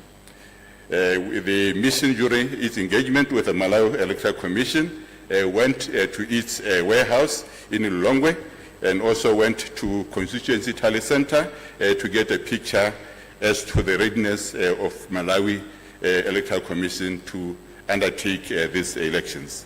We also noted a good practice from Malawi or MEC that it regularly updated stakeholders on its readiness to conduct these elections. We also had engagements with other electoral stakeholders. The mission met several electoral stakeholders, including the Malawi Police Service, the Non-Governmental Regulatory Authority, NGORA, civil society organizations, as well as academia, and also some political parties. The stakeholders highlighted certain areas of concern, being the underrepresentation of women and youth as candidates in these elections. The stakeholders also mentioned technical innovations which were being carried out in the context of challenging mobile network. The stakeholders also complained or raised concerns about the spread of false information on mobile platforms. The stakeholders also complained of inadequate civic and voter education by civil society organizations, perceived selective application of law by the police in opposition cycles, and also despite the concerns by stakeholders, all of them were happy that MEC would conduct these elections effectively. Now, key mission observations, we have divided this into pre-polling phase. The pre-polling phase was generally peaceful. The final political rallies, as reported, were found to be peaceful. The accreditation of both local and international observers by MEC was done ahead of elections. MEC was also open to engage with various electoral stakeholders in the electoral arena. Regarding polling day observations, the mission observed polling in 76 polling centers with 308 polling stations visited in the central and southern regions of Malawi. Polling stations personnel were at polling stations well ahead of starting time. Polling stations visited had received their voting materials before election day and had adequate materials for the day. Most polling stations visited started on time, save those that encountered administrative or technical challenges. Most of the polling stations visited had long queues of voters, especially in the mornings, but were effectively managed. Biometric voter verification machines worked well during the day in many polling stations which we visited, but with isolated reports of glitches and network connectivity challenges. There were generally more women than men as polling staff. Domestic and international observers were also generally well received. Security personnel was also found to be there, to be present at all polling stations that we visited. We also noted that elderly people, expected mothers, persons with disabilities were given a priority to vote. Political party and also candidate monitors were present at all the polling stations that the missions or teams visited. Polling stations were accessible to persons with disabilities. Now, regarding the closing, counting and management of results, procedures were generally followed for closing, counting, with the following observations being made. That election results forms were duly signed by polling staff and polling party and candidate monitors, with copies being given to the monitors and also others being posted at the polling stations. Now, lessons learned and also best practices from these elections. MEC had taken into consideration a number of the administrative recommendations that SADC Observer Mission made to MEC in the 2019 general elections. We also noticed that there was a robust communications strategy which provided timely information and also updates that enhance the electoral openness. Decentralized warehousing, distribution of election materials ahead of election day, enhanced availability of election material on the day of the poll. The inclusion of informal dialogue fora, such as the NACOF, enhanced political engagement. A speedy accreditation process to observers was also found to be a good practice. Technical innovations enhanced integrity, but this should be implemented and monitored effectively so that they work effectively. The use of mobile platforms such as unstructured supplementary service data, USSD, facilitated voter inspection and also verification. The concept of a national tally center promotes transparency and also facilitates information dissemination. The availability of disaggregated disability voter registration data facilitates planning. We also made recommendations to MEC, and this include the following, that MEC should enhance public awareness and understanding of new legislation, new technology, and also election procedures. MEC should strengthen partnerships with media platforms to address disinformation and also misinformation in elections. MEC should also study the impact of new polling stations from the reduced 6 a.m. to 6 p.m. to 6 a.m. to 4 p.m. MEC should also provide identification regalia for its officials to enable stakeholders to identify them by rows so that people can know who is a presiding officer, who is an ink person, and all those things. Legislative review on timeframes relating to dispute resolution, i.e. relating to cases before MEC and also before the courts. Electoral law reviews should be done early in the electoral cycle, and that review of timelines for inspection of the voters' roll, and also provide mechanisms for objections to the content of the voters' roll. So in conclusion, the mission also congratulates the people of Malawi on the manner in which they conducted themselves during the electoral period. Contesting parties and also independent candidates are commended for their tolerance and restraint during the electoral process. The mission acknowledges the professionalism and also the tremendous efforts and commitment of MEC, and that the electoral process is still ongoing, and that the mission encourages the people of the Republic of Malawi to remain patient and peaceful as they await the outcome of the election results.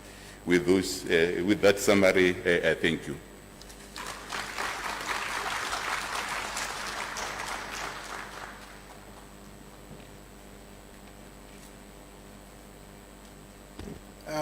Thank you very much, Honorable Justice, Head of the Electoral Commission, ECF, Head of ECF Electoral Observation Mission, for your preliminary statement.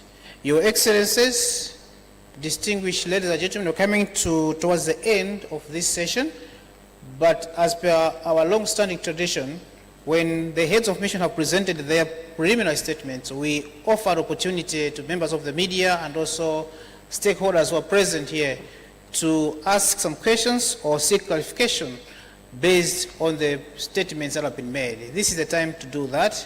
So we'll ask if there is anyone from the media and also from our stakeholders who are present here who would like to ask a question to any of the electoral observer mission present here. They should do so at this point. My colleagues have got microphones in the audience. You raise your hand, identify yourself by indicating the media house you're representing or an organization that you're representing, and the head of mission to whom you are directing your question. Do we have in the audience anyone who would like to ask? I see a hand. Let's take a round of three if there are more than one. I see a gentleman on my right. Do we have another? I see another gentleman right there. Do we have the third person? I also see another gentleman. Please give them the microphone. Please identify yourself and also to whom your question is directed. Thank you. Thank you very much. My name is Deogratias Imana. I work for the Times Group. My question goes to the SADC mission. This is third day from the polling day, and as of yesterday, several stakeholders expressed concern over the slow transmission of results.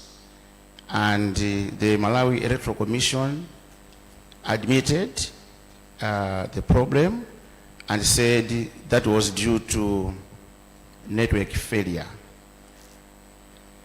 I would like to find out from you, international observers, what's your reaction, what's your take on this slow transmission of results? Because as we speak, most Malawians are panicking over this delay of having the results here. Thank you.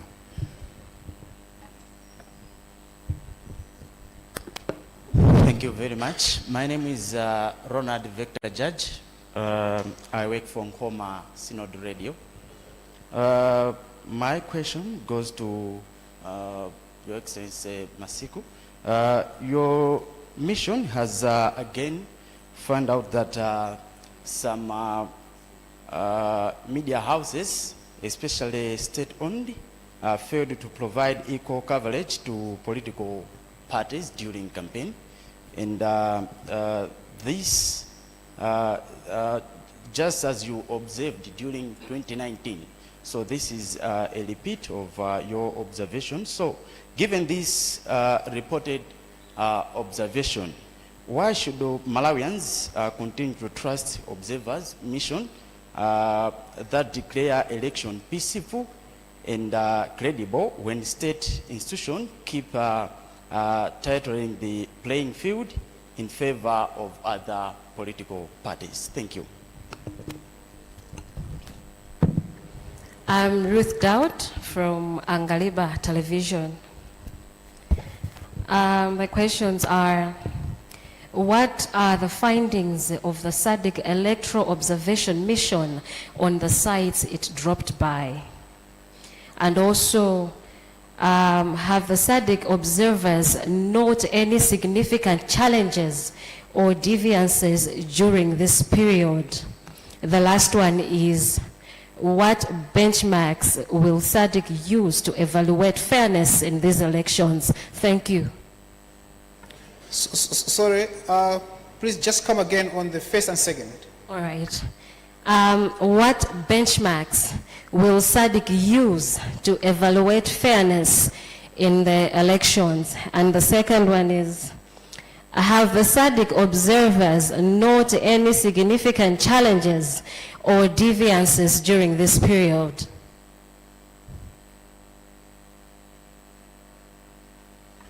Thank you. Do you have the fourth one? Okay, proceed, please.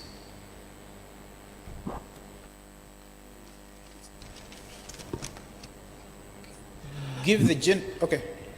My name is Silas Speedy from Story Club FM. My question is going to all missions. The question is, yesterday we have seen political parties giving press briefings about their unofficial results. I haven't heard from you, all missions. What do you see? What is your response to the press briefings that political parties have given? Do you see any problem? Thank you so much. Thank you very much. Let me, at this point, ask the Honorable Masuku, Head of SIOM, to take the first three, and then the last one will be shared amongst the heads of mission. Thank you. Thank you, Program Director. I will attempt to answer the times. You talk about the slow transmission, if I understood you well. There's a little bit of an echo here, so that has led to the delay in the results. I think we're all concerned, and I think if we all had a way of improving connectivity, we would have done that so that the process would be here. We can't run away from technology. We're all struggling with connectivity, and therefore I think all we need is patience, and I found a lot of that in Malawi, patience, and so I think that's what I would say. We all want the results, but the connectivity, I mean, technology, we are all going in that direction, and there'll be teething problems as we move along to that direction. In 5 years, when I come back here for the next elections, I think we will not even be talking about that because the situation will have changed. Keep hoping. I hope I took this one. Did you ask about recommendations? What was the second one?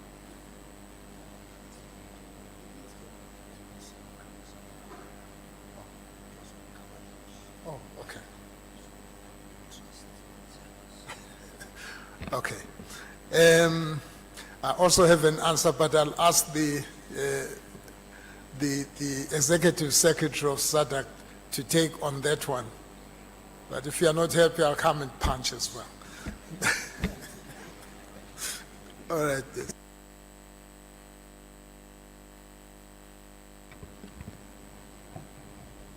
Thank you very much, Head of Mission, and a very good afternoon to the other heads of mission and distinguished delegates here. I think on the, just to supplement on the first one, as the head of mission said, we wish transmission could be expedited. I think all stakeholders, including the public, it's important that transmission is done well. Obviously, there probably are lessons that are picked by the MEC itself, that when it conducts elections of this nature, they should make sure that connectivity and all related aspects are enhanced and are ready for them to carry the load that comes with election transmission. However, it's important as well to recognize that the MEC itself is continually updating the public and all stakeholders on the process. And I think they've done that yesterday. They are probably continuing that today. At 2 o'clock, I think there's an update. So that also, I believe, it helps to reduce the panic, as you called it, on the public. On the coverage by public media, should the public or the citizens trust observers? That's an interesting one, because we are observers. Everybody up here represents observers, not members of government, not institutions of the Republic of Malawi, but as external and independent observers. We come in and look at how you conduct elections, guided by the instruments that prevail, the laws, the constitution, and other related aspects. So ours is to observe and highlight those things that we feel are inconsistent with our own guidelines for SADC specifically, but also as guided by your constitution and electoral laws. If you observe certain things that are inconsistent with those aspects, we highlight them.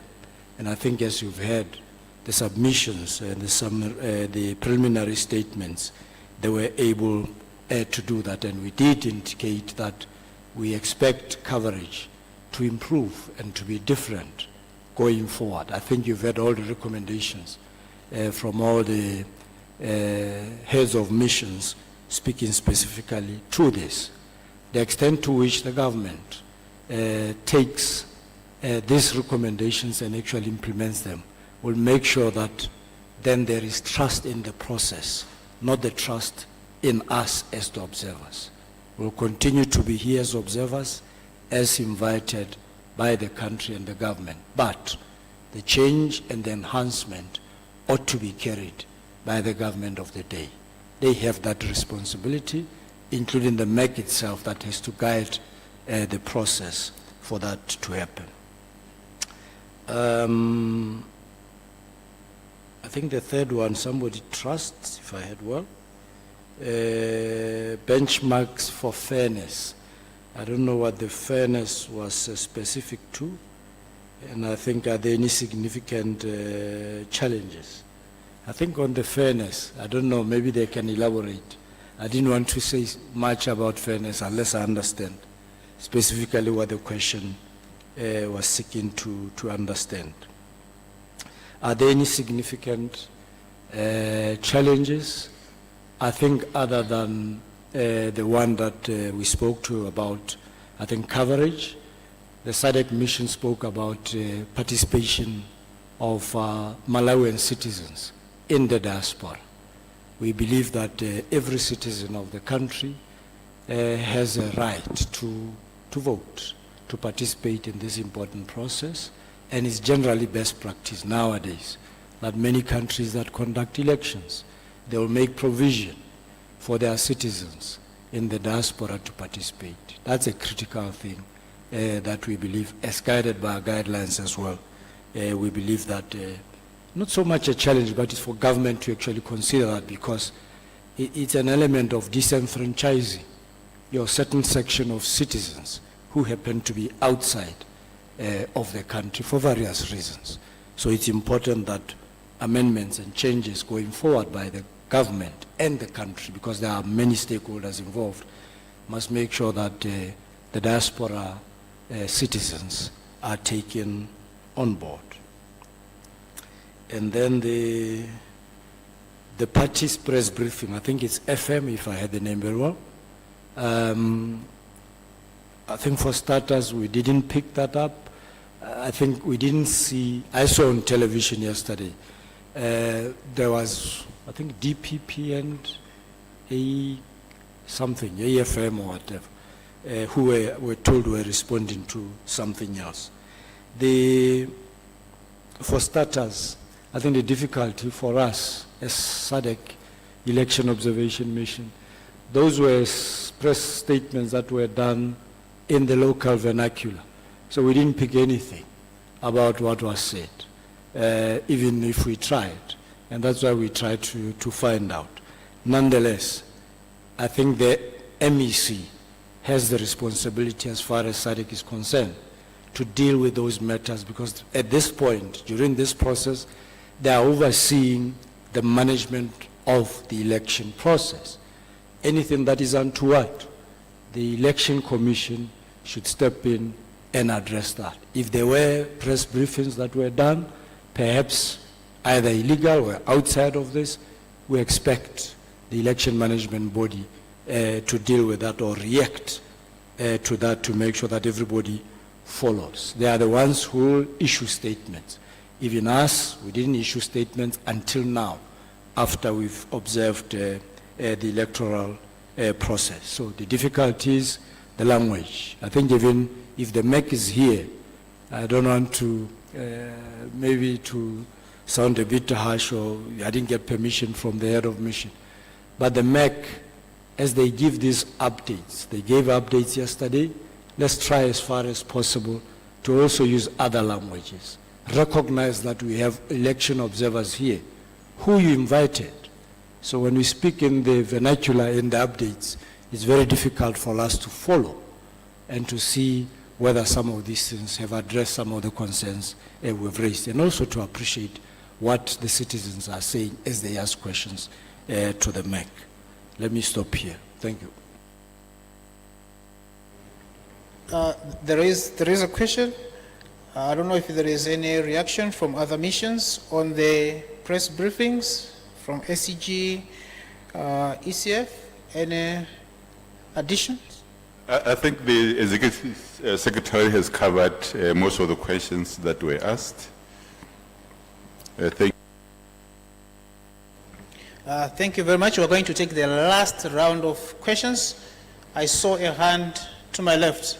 Do we still have that hand, or the issue has been covered by the presentations from the heads of missions? Do we have anyone else who wants to ask a question from the media or from our stakeholders? I see a hand right in the middle. Do we have another one? This is the last round. Only one. Thank you. Give the mic, please.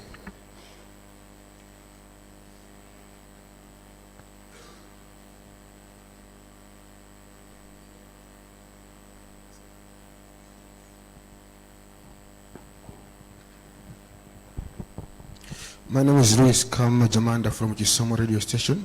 My question is very much on technology. This is the first time Malawi is using some of the technologies in this election, including biometric and also the transmission of the election results. The technology has been facing resistance in Africa and also in Malawi. I just wanted to know from the mission itself that as African, as SADC, what ought to be done so that technology must be a thing of the day, must be utilized in terms of managing the elections, in terms of managing other aspects of the human aspects. Simply because in Malawi, we can also see that the transmission itself is facing challenges. There's delay. Don't you think that as Africa, we need to move at least forward in terms of using technology? Thank you. Thank you. I didn't hear properly your organization and also to who that question is directed. The whole mission and the organization that I'm representing is Kisoma radio station. There's an echo this side, I can't hear, but I'm assuming it's going to the all heads of mission.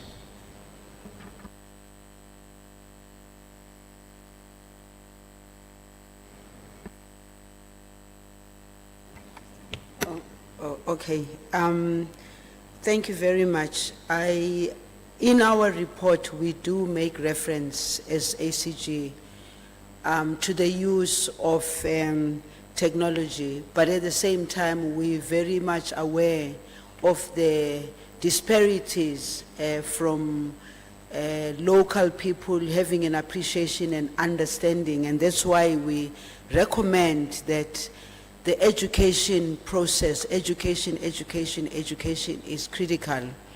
Once also people have confidence and they can see that this technology is yielding the results, then I am 100% sure that not only Malawi, but the entire African continent can use and take advantage of technology. Really, if you look at 20 years ago and electoral processes of today and the usage of technology and how it enhances, but also how it protects even the vote itself, if it is utilized and used properly and not abused by anybody. The world is going that way, and as Africans, we cannot afford to be left behind. But at the same time, having said that, we need to make sure that we take our people along so that they can have the confidence in it. Our experience, for instance, on the ground, we saw for live, when people arrive and there's some problems maybe with the biometric, there were those little gadgets that they were using to show the face of the person, and therefore when the voter is seeing himself or herself there, it just gives a confidence to the voter that this is me, it's nobody else. So as ACG, we would like, as we indicated in our reports, that we need to try and increase in ensuring that we use technology, but at the same time, we're very conscious of the fact that it's very costly. It's not cheap, but we need to use it because we cannot remain behind when the world is moving so fast with technology. Thank you. Thank you very much. Thus far, unless there is any comment, last comment from the heads of mission, we are coming to the end of the presentation of. Thank you. We have some comment from the Executive Secretary of SADC. Thank you very much. I think just to supplement the ECG,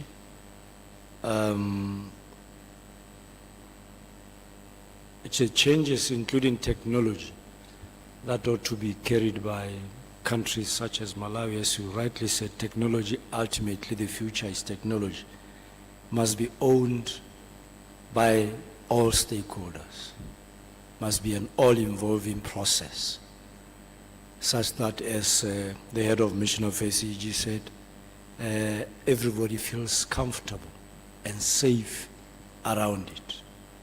If one section of society wants introduced, others are unsure of it, it creates problems. It creates mistrust. And a process like this is very sensitive. If it breeds mistrust, you have destroyed a country, even the constitution affected the country. So it's important that that process is owned. And secondly, it's a process.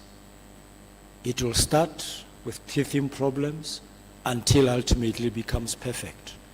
Even countries that are using technology right now, there's one that I know, I think majority of us would understand, it's called Estonia.